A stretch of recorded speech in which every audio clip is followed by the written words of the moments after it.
It's the 100th episode of a crazy little thing called Lovdev. Unbelievable. Today's episode is Tit Grab.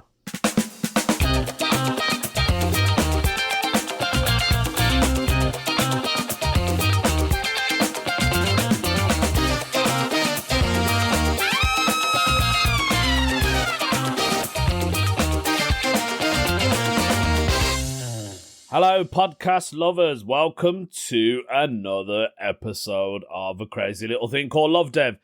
It's the 100th episode. Oh, I know, I can't believe it myself. It's actually 102. I think it's 102, I'm not sure. Basically, you know, my Halloween episodes, that gets counted in, but I don't count them in with my usual episodes of this podcast because they're like the bonus ones, really, so I don't really count them. But to me, this is my 100th one. Like, it's got to be good, innit, for 100. It'll probably be the worst one. I don't know. But it's welcome. Thank you for listening. I mean, this podcast wouldn't be here without you guys, so I do appreciate, everyone sharing it and posting and liking, and, that really helps. If you can leave a review, that's fantastic as well. So it's the 100th episode. We'll see where it goes, but I was gigging last night in a little place called Keynsham. When you read it, it looks like Keynsham. I thought it was Keynsham, but it's not. They hate it if you call it Keynsham because it's proper posh, you know what I mean? Keynsham is a little town in between Bath and Bristol, and the gig was run by another comedian, Andy Askins. He booked me on. Joe Enright travelled with me. Joe Enright is another great act. She's so talented, very talented woman. She's an actress. She's been in loads of TV work, big stuff, like Life After, is it called? The one that Ricky Gervais wrote on Netflix. She's in that. She's in The Job Lot, Trolley. Oh, the list goes on. Phoenix Nights, I think. Yeah, she's in a lot of stuff. So lovely woman, very talented. We went through so much material last night. She really helped me with my writing. I mean, like, I find you get that though. Like, when like another comedian can always see another potential or another bit in a set that they've got. But as yourself, you don't really see. You might see the odd one or two, but when someone else looks at your story and goes, "Do you know what? You can expand on this bit." And you never think about it. You think, actually, do you know what? You're right.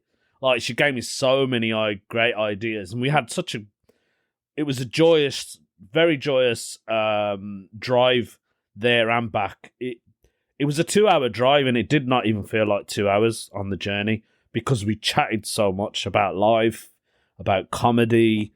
It was really, really nice to have that. And she's great company. There's not many people that I could travel with in a car share, I'll be honest. But Joe Enright is definitely on top of my list, and I'd love to gig with her more. So yesterday I did my usual set. I felt like it was a bit of a wave. Like, it started off really well, and then I felt like it kind of dipped here and there. That's how I felt. But I did my stories last night. So I did this joke, and it really worked, and Joe really praised it, and I was quite pleased with that. So it's like another side to me. That's what she said. She said it's like there's a different side to you, and not many comedians have got that. And I was quite pleased with that kind of feedback. So it was lovely. And do you know what? I've been, like, with the ideas that we were chatting about, I literally was thinking about it in my sleep. It was mad. Like, and then when I woke up early today, considering we got back late last night, about 1 o'clock in the morning we got back. I didn't go to bed till like 2 a.m. And I woke up quite really early this morning, and my brain was just full of all these ideas that Joe suggested for me, and I just kept writing them. And I was like, yeah, this is great, man. There's just so much potential. And, you don't even see it, but yeah, it was fantastic, It was great. I suppose it's a great way to start the 100th episode of the podcast. Are you conscious about your printer and your thinking about the environment, because when you use those cartridges, like, they're just like, the ink just gets everywhere. It just goes all over the bin and goes all over the plastics, and you think, oh my god, I can't recycle any of this stuff. Well, why don't you get yourself an Epson printer? Epson printers are fantastic. They reduce the cost of up to 90%. Can you believe that? 90%. It's ultra low cost printing. You can print, you can copy, you can scan. I've got the EcoTank ET2720 model, and it's fantastic. I love it. Like, you can just, like, if you're on the Wi-Fi and you're like, I don't know, you're like miles away, you're on a business trip, and you're not bothered about electricity because your printer's still on, you can actually send something to that printer and it will print it. Just make sure what you print is not like, you know, like, like you don't want anyone to see it. But yeah, do check out the Epson printers. Oh my god, they're so good. Oh, they're just like brilliant. Like you just pour in the ink and it just like fills up inside another tank, which is in the actual printer, and you can see how much of that ink is being used, because your Epson printer will tell you every hour that you got this much ink, and it's so annoying. But anyway, they're great printers. You gotta go check it out. This advert is not being sponsored by Epson. But if Epson want to give me a new printer, they can give me a new printer. Although the one I got is fine. So, as I was saying, as I really got interrupted.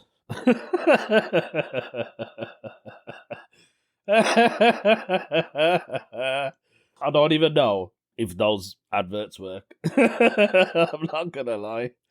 I feel like I was inspired by doing that. I met an act last night who I've never seen before. His name's Huan Wen Yang, an act from Taiwan. Brilliant. Fantastic, man. Really funny guy. Great material. Really nice, like. So he was gigging with us yesterday, and I was like, "Are you staying over?" Because he's based in London, right? He's like, "Yeah, I booked a B&B type of thing," and I was like, "Yeah, all right." I said, "I'll drop you on the way home," right? And he goes, "Nah, it's all right. I'm gonna play Pokemon." He's playing Pokemon on his phone. I was like, "You gotta go catch some Pokemons," and he was like, "Yeah," and I was helping him. I was tapping on his phone like, there's one. Tap, tap, tap, tap, quick. I never played that Pokemon game. I don't know what you do on it. I think you just walk around and then you just see a random Pokemon, and is it like you got to throw balls at him or something like that? The world has gone mad, isn't it? That's funny, man. That is proper funny. But yeah, he's great, man. Check him out. He was on Comedy Central Live, which is great. He's a London-based act, so that's probably why I haven't really seen him much. But I love to see him more up, like, you know, up north and stuff, because he is a great act and he's very different. And I love the way he talks about Taiwan and China and stuff. It's great material, great writer. So yeah, that was a lot of fun. I think we should do Ask the UK.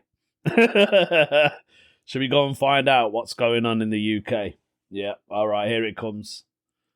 So today's Ask the UK question has been posted by Torren Darrell, and he says, "What's the cringiest thing you've witnessed or been asked to do at a group job interview / course or team building day?"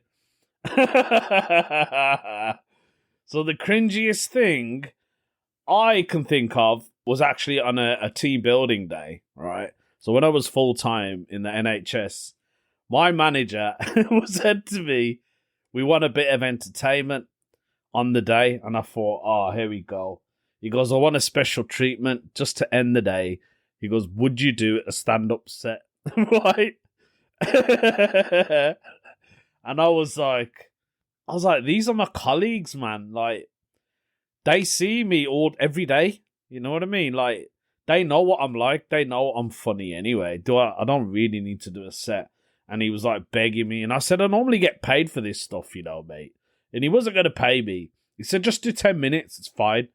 And I was like, all right. And I did it, right? I did my set, and I didn't go like, because I go a little bit like dark sometimes in my set, and I didn't really do that, and I could tell some of my friends were like, this guy's holding back. Because I was conscious of what I was saying, you know what I mean? Like, I didn't want to put different judgments in people's heads, and I didn't want my boss to sack me either. So that's what happened to me on a tea building day. I do remember getting slapped at a job interview. This is true. I apologise. I think I have already mentioned this, but I'll quickly go through it again. So I had a job interview when I started a carer. The manager showed me around the building, and I was like, "Oh my god, is this where I'm going to work?" Because everyone was like had learning disabilities, and it was just noisy, and like people going crazy, running around the building. He took me into the office, and he went, "Yeah, I'll just wait here. I'll be back in a minute." So he left, and then what happened was this girl walked in. She saw me and slapped me across my face and ran out. And then the manager come back in and he went, "Are you okay?" And I went, "Yeah," because I looked a bit shocked. And he went, "You've got the job." I think that was part of the interview process. Can this guy take a beating without, any emotion? Yeah, I did. So yeah. That I have mentioned. I know I have mentioned that before, but I thought I'll add it in again because of the question. As in a course, no, I don't think I've witnessed anything in an actual course. Sometimes we do like first aid, so we'd have like a dummy on the floor, and they always give it a name and stuff, and you've got to pretend that it's an actual real person. So I'd have like overreacted on that. I always throw jokes when we do like safety interventions, so like blocks and stuff, and how to grab someone in a hold. I've made quite a lot of jokes on that quite recently. I think there was one where they said, "We need a volunteer to lie on the bed." I said, "I'll do that. You can wake me up when it's finished." And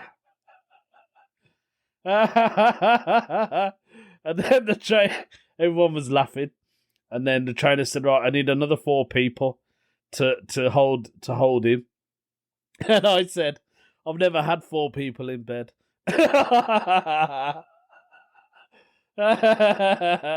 Always working. Yeah, I think it just adds. I think it adds to the day, doesn't it? Really, that's what I think. It just brightens up a boring, course that you've done loads of times, and you just want to brighten it up a little bit. These put down all of my courses, etc., have been boring. Funny enough, professional, useful, and friendly. Surely they all can't be like that.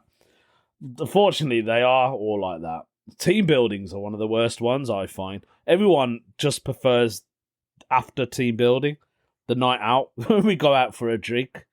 I think a lot of people prefer that. I remember the same day where I did my little 10-minute set, I invited everyone to one of those Desi Grill pubs, right? So it's an Indian pub that does like mixed grills, and fantastic, man. Oh, one of my favourite foods. And we took a bottle of... sneaked in a bottle of Bacardi, right? We all got hammered. I was proper hammered, I was. And we got caught because we was pouring the shots underneath the table. I didn't realise they've got cameras in the beer garden, right? We got caught, and we were told not to do that. And I didn't want to take the Mickey Mouse because I go there quite a lot, and it's quite embarrassing. So I just tipped the rest of the bottle away, but there wasn't much left. There was like a quarter left. So, I've done things like that. I want to read what people have put. Someone's put, when I was looking for my first job, I had a group interview for a toy shop, which consisted of 3 stages. At the end of the first stage, they had us build towers out of Lego. And then sometime during the 3rd stage, they asked me what colour the Lego on top of my tower, and I said it was red. They said they liked me but rejected me because the Lego was actually orange. He got colour tested and he couldn't get it right. Didn't give him the job.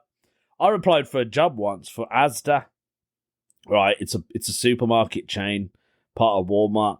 And Asda, it was for a job interview. And they gave, was it? I think donuts, right? They gave us all these donuts and they said, we want you to promote these donuts. How would you sell it? Right? So I suggested Spice Girls.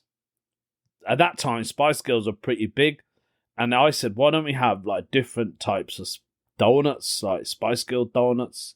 So you got a sporty one, which has basically got loads of sprinkles on it. And then you've got, obviously, a ginger donut, which tastes like ginger. And then... Is it Mel B? Mel C or Mel... I can't remember which one it is now. One of them's black, right? So I said chocolate. For Mel B. She could have chocolate. And then there was a Baby Spice. And the Baby Spice was actually a little mini round donut. Because it's a baby. And then we had Posh Spice was actually the best one. So it was just like proper pot. You looked at it and you went, that's a posh donut, that is. So I do remember doing that. I didn't get the job either. But the team I was with liked the idea. So we just went with it. Because I couldn't think of anything else. And I thought that was a great strategy to sell donuts, but they weren't very impressed with it. As it's the 100th episode, right, I wanted to find out what's 100 today. Right, not like somebody's, there's loads of birthdays that are 100 today. Happy birthday to whoever's 100. There's a woman who still paints, and she's 100 years old. That's fantastic. That's so creative and good for the mind, I think. But I found out that the Greenland shark, right, when it's 100, that's when it mates. That's amazing, isn't it? Like, imagine waiting till you're 100 and then you can mate. That's a long time to wait, isn't it?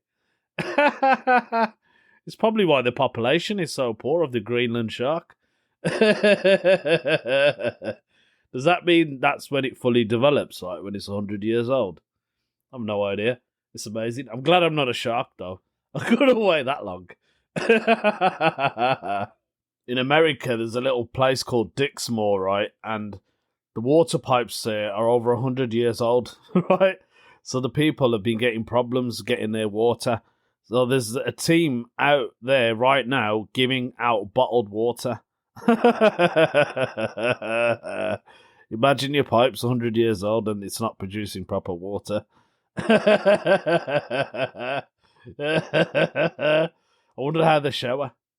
So I'm going to do a No Stupid Questions brought to you by Reddit, as usual. Today's question has been posted by Quirky Adhesiveness 89.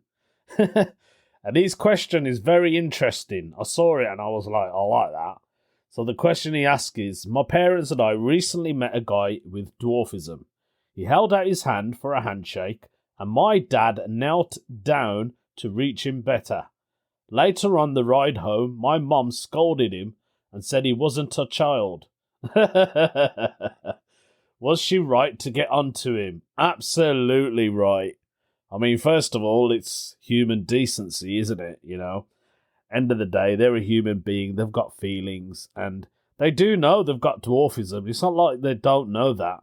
But for someone to crouch down and to kneel to them and handshake them is a bit bizarre, I think. If anything, it does make them feel like a child, because it isn't a child. They're a human. They're an adult. They must get that all the time. I wouldn't be surprised if that's not the first time that's happened to that person. People need to be more aware of what they're doing. I mean, I can understand that the dad probably didn't do it intentionally. He just probably in that instant thought, right, I need to get down. I need to, you know. So I think people need to be a bit more educated on that concept. I want to read what people have put actually under this thread. Someone's put, please don't bend for us unless it's been requested for assistance reasons. So I'm guessing this person has got dwarfism. We know it surprises normal-heighted people to see us folk below 5 foot and above 20 years, especially when you aren't expecting it. Step stools in stores and such, I get it. At the end of the day, if you're concerned, ask questions. Most differently abled folk, regardless of visibility of said disability, would be happy to explain how to make their differently abided bodies more compatible with the world around them. I use step stools in public and at home, or ask a clerk for assistance while shopping. I have to use the handles to get into our truck, and often forgo handshakes because most people hand rest near where my breasts are due to. Well, being small, I used to handshake, but after about the third awkward tit grab, I just don't do it anymore. Some people are blind as well.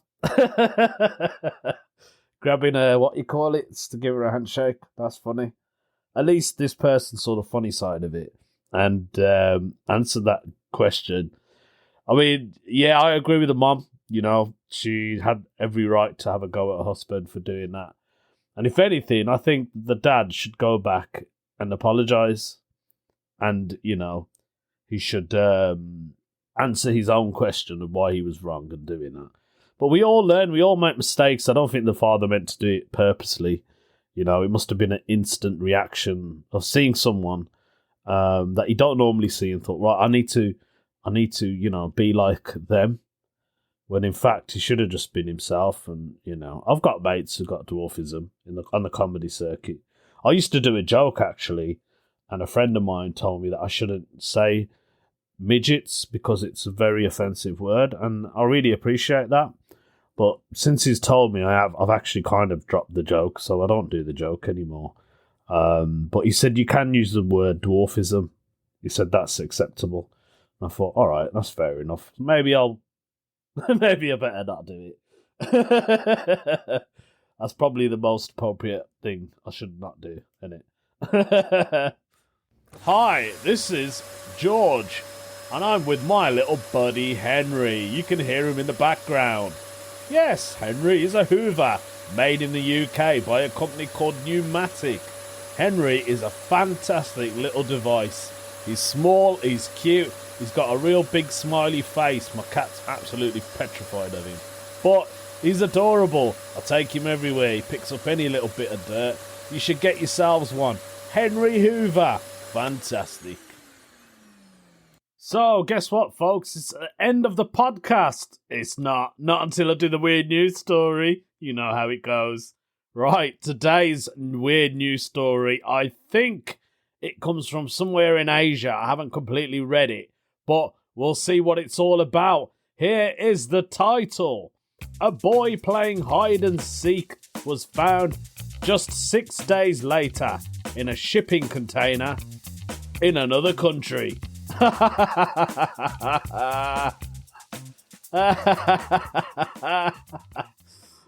I love it. So, during a game of hide and seek in Chittagong, Bangladesh, oh, that's where it is. It's in Bangladesh. Chittagong Bang Bang. A 15-year-old boy named Fahim, happy birthday, found what he thought was the perfect hiding spot, a shipping container. He climbed in, hoping that his friends would never find him. While he was waiting, he actually fell asleep, and when he woke up, he was locked inside. Oh, God. Fahim spent the next 6 days inside the container without food or water, and when he finally emerged, he was 2,300 miles away from home in Westport, Malaysia. They're definitely not going to find him, innit? On January the 17th this year, staff at Malaysian Port Klang reportedly heard knocking and shouting coming from inside one of the shipping containers that had recently arrived from Bangladesh. They contacted emergency services before opening it, and everyone was dumbfounded when a young, emaciated boy walked out the box. There is a video footage of this guy that's been put up of them finding him. I'll watch it in a minute. So it says in the footage, Fahim appears dazed and disorientated. I can't even say the word. Disorientated. And he cries out to onlookers for food. He was eventually given something to eat and told to sit down while medical personnel examined him.